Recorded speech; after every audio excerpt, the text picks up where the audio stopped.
This map was recently published by the Ukrainian military. It shows their estimates of the Russian forces in and around the SMO zone of Ukraine.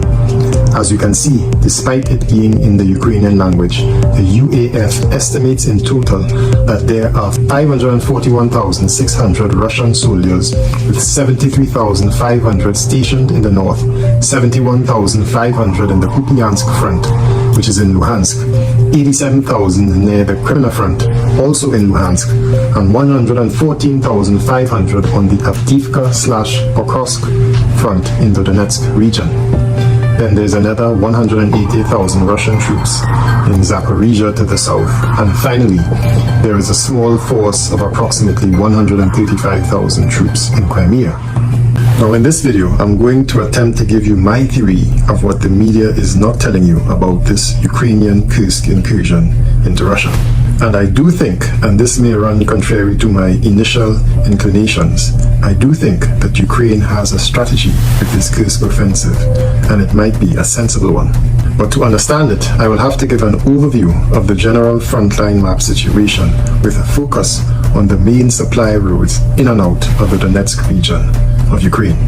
And in the following analysis, you will note that the aforementioned fronts of Kupiansk, Crimea, and the Avdiivka/Pokrovsk sectors, along with the recent Kharkiv front, will become very important to the analysis, and thus the estimated Russian troop numbers are also key.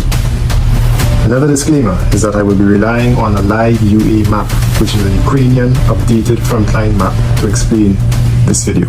So let's get into today's video. Western media continues to run the narrative that the Ukrainians are operating on their own in the Kursk offensive and that they do not know what the real objective is.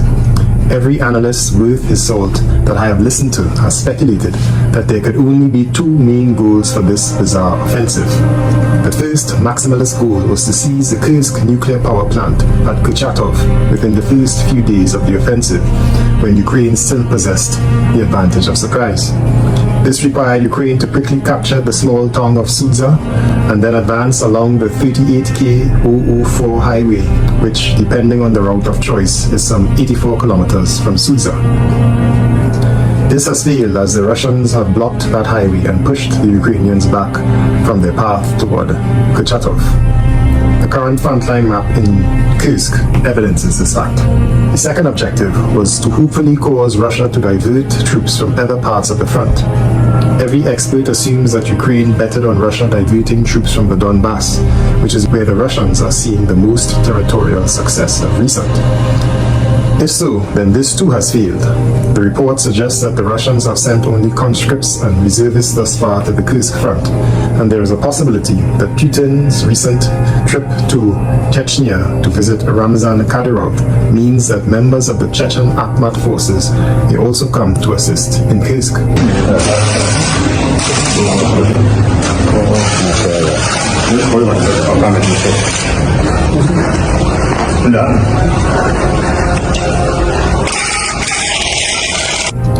Now, having seemingly failed in these two aims, Western media is now reporting that Ukraine is merely seeking to create a buffer zone on the Kursk border to prevent Russian strikes on the Sumy region. This last explanation to me seems to be a mere distraction. I do not think that Ukraine committed their best remaining troops along with the last bit of NATO equipment to Kursk just to create a buffer zone while they are losing ground in the Donbass. That would be so illogical that it borders on insanity, and I refuse to accept that the Ukrainian military command has suddenly become so irrational. So I decided to take another closer look at the map, and after some time I think I am now beginning to understand what the Ukrainians may be trying to do with this Kursk incursion. And yes, it has a lot to do with diverting Russian troops, but I don't think they thought the Russians would fall for the trap of stopping their offensive in the Donbass to send troops to Kursk. I think they're hoping that Russia sends troops from the northern fronts, and here's why.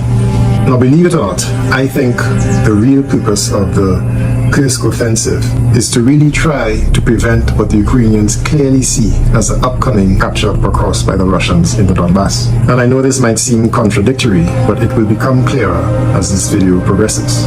I think the Ukrainians have sacrificed their defense against Russia's main front in the Donbass in order to save their last defensive belt in the Donbass. And I know that sounds crazy, but please bear with me.